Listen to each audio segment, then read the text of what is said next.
Tara, buhatin na natin yung kabaong. Ay, teka. Kamag-anak kayo, di ba? Oh, hindi pwede. Pamahiin yon. Bawal magbuhat ng kabaong ang kamag-anak. Yung iba na lang. Kayo na lang magbuhat dito. Yan, kayo. Ay, kami po.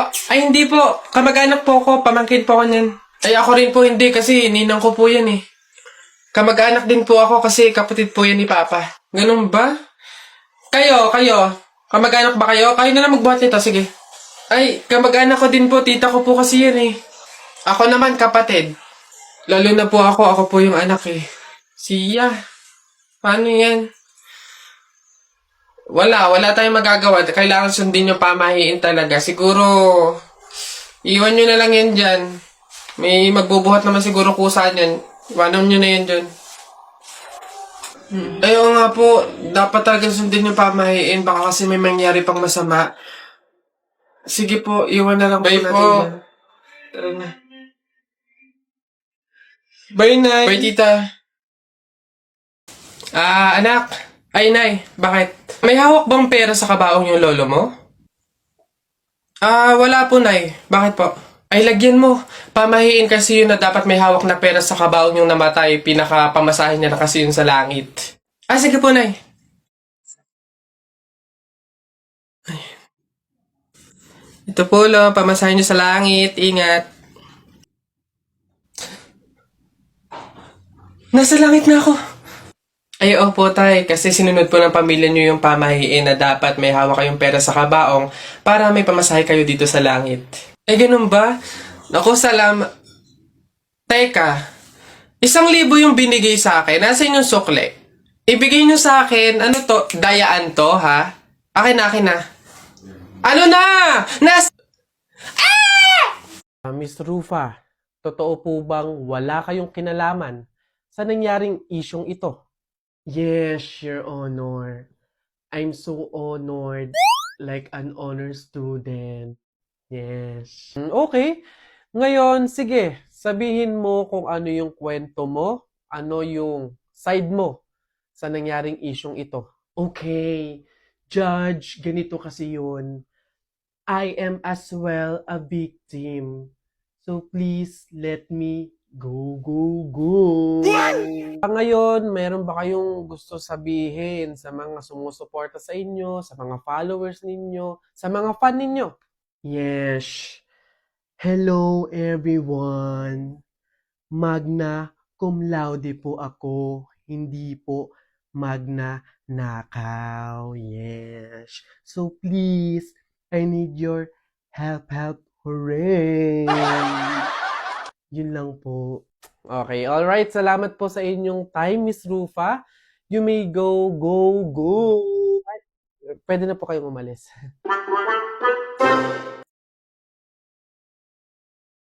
Teacher, may tanong po ako sa'yo kung talagang matalino ka sa math.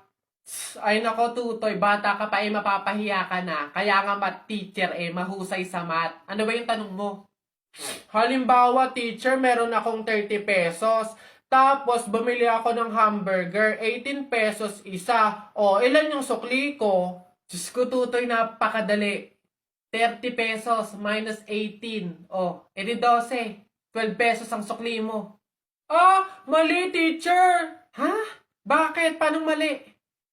2 pesos lang sukli ko. 20 lang kaya binayad ko. May nakita ka bang 30 pesos na buo? Bola. Talaga ba? Nak! Nay! Bakit? Mamaya bago ilibing yung lolo mo, kunin mo yung pera sa kamay niya, ha? Ha? Grabe naman, bakit kukunin? Kasi pamahiin daw, swerte daw yung pera na yun. Dali. Ay, totoo, Nay? Sige. Lo, tabi-tabi lang po muna, ha? Kukunin ko lang po yung pera kasi sabi po, swerte daw po yun. Hoy! Anong swerte? Walang makikinabang na swerte ko hanggang sa huli kong hantungan. Dadaya ng mga to, swerte. Ako na nga tong namatay, aagawan nyo pa ako ng swerte. Makaranas man lang ako ng swerte sa langit, do. Akin yan! Swerte. Ayan na. Uy, Cheryl, thank you so much sa pagbisita, ha. Nag-enjoy talaga ako buong araw, promise. Welcome, Beb, at salamat naman sa pagpapatuloy mo sa akin, ha. Una na ako, ha. Bye! Bye, ingat! Shucks, malilate na ako sa pupuntahan ko. Nasaan na ba kasi yung kwintas ko? Dito ko lang yun nilagay, eh. Wow, babe! Ang ganda naman nito! Bagay sa akin. Joke!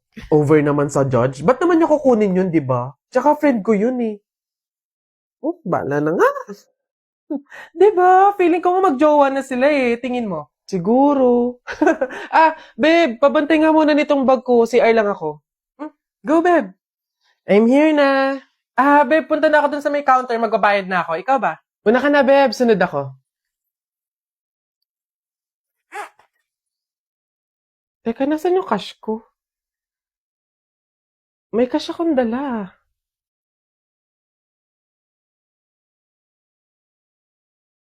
Hindi kaya...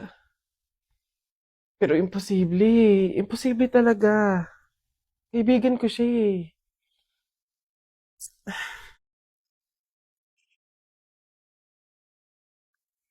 Ay, ang ganda naman ng prene ko. In fairness. Teka, kwintas ko ba to? Hello, Cheryl. Nakita ko kasi yung story mo, eh. Huwag kang magagalit, ha, pero umamin ka nga sa akin. Kwintas ko ba yung suot mo? Babe, sorry, ah. Siguro baka naiinggit lang ako kasi meron kang mga bagay na hindi ko mabili. Yung kwintas na kinuha ko sa'yo, ganong kwintas kasi yung gusto kong regalo sa nanay ko, eh. Kaso nga lang mahal, kaya hindi ko mabili. May mga damit din akong nakuha sa'yo kasi sa tuwing nakikita ko yung mga kapatid ko na lalabas, wala man lang silang magagandang damit na naisusuot. Babe, sorry, ha. Kasi yung pera na nawala sa bag mo, ako din yung kumuha nun. Binili ko kasi ng gamot tsaka ng pagkain si tatay, eh. Kasi noong mga panahon na yun, nasa hospital siya. 1 linggo na kasi siyang may sakit. Babe naman, sana nanghingi ka na lang or nanghiram. Babe, tutulungan naman kita hanggat sa kaya ko, eh. Kasi kaibigan kita. Babe, wala talaga akong mukhang maiiharap sa'yo. At wala akong ibang masabi kundi patawad. Kasi sa kabila ng pagkakaibigan natin, eh, nagawa ko pa yun sa'yo. Pero nangangako ako na kapag ako nakaluwag-luwag, maiibalik ko din lahat yun sa'yo. Alam mo, ang hirap naman talaga ilaban ng buhay tsaka ng mundo, eh. Ang daming mga kasamaan, pagsubok, kahirapan. Darating talaga sa punto na idadapa ka ng mga yon. Pero sa kabila ng yun, kahit hindi na natin alam yung gagawin natin, piliin pa din natin lumaban ng patas. Magpakabuti kahit hirap na tayo sa pagdadala ng buhay. Masaya sa pakiramdam yung ganun, eh. Basta lagi nating tandaan na walang masama sa paghihintay. May kapanahunan lahat ng hinihiling natin.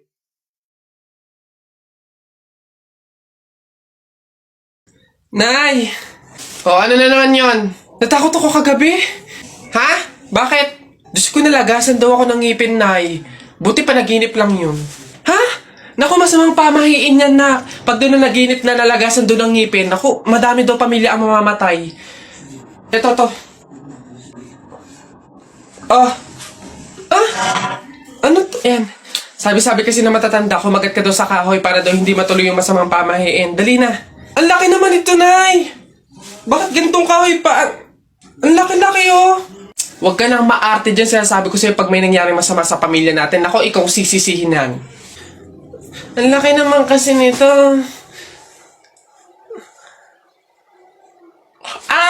Mabuti nga yun, sumunod ka sa pamahiin. Mas mabuti na yung siguradong walang mangyayari. Oo, Nay. Lagi niyong sinasabi na pangit ako. Akala nyo ba hindi ko kayang patunayan na mali kayo, ha? Watch and learn. Hello, hello po. Uy, Pogi! Anong hanap? Bangus, tilapia. Mura na to. Uy, grabe. Uy, Pogi! Bagong! Kakagaling lang ng Cebu. Bago lang to. Dali na. Uy, timbangin mo na yan. Biling ko na yan lahat. Oh, sige na, makakauwi ka na. Biling ko na yan. Oh, Pogi! Prutas, bili na. Bagong pitas to. Dali na. Pogi-pogi to talaga. Yan din. Pakiyawin ko na lahat yan. Panda! Sige na. Ngayon yung sabihin pangit ako, ha?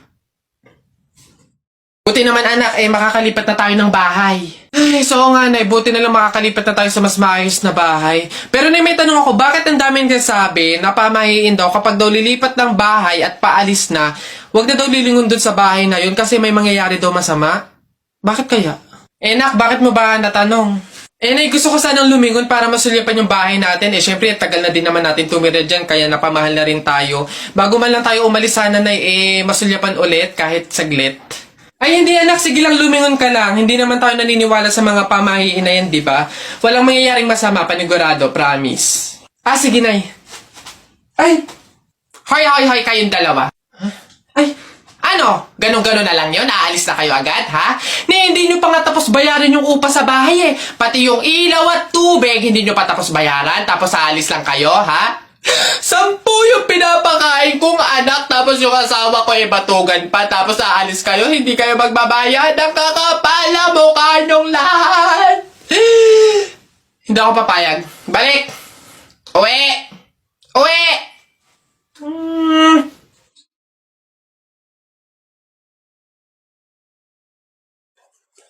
Hoy, princess! Bakit Lilibet? Anong baon mo ngayon? For sure naman, maiinggit ka sa akin kasi ang baon ko for today, I have chocolate. I have 2 juice. 2 juice to, ha. Akin lang lahat yan. Tapos, I have 2 Chucky. O, sa'yo, anong baon mo? Ano ba yan yun ngayon? So cheap naman, halos puro inumin. Ako, ang dala ko for today, meron ka bang biscuit? Soft drinks. Syempre, hindi mawawala yung apple. Tapos, meron din akong baon na pera o meron ka bang ganyan? Oy Bimbo, anong pinabaon sa'yo ng inay mo ngayon? Teka lang, titigdan ko.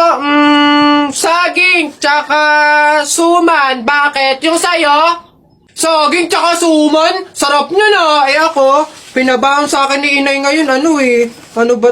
Buko! O ano? Bulok naman na ata yan, Anong bulok? Hindi kaya sabi ng inay, kakapitas lang daw nito nung nakaraang taon, sige na, basta sabay na tayo kumain, magbigayan tayo, sige, tara.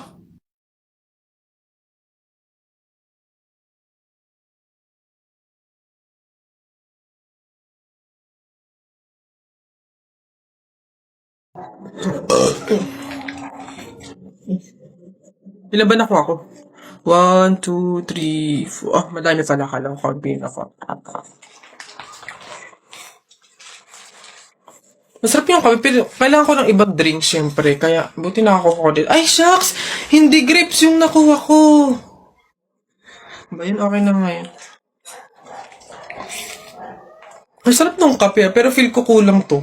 Buti na lang nakakuha ko ng madami sa kanila.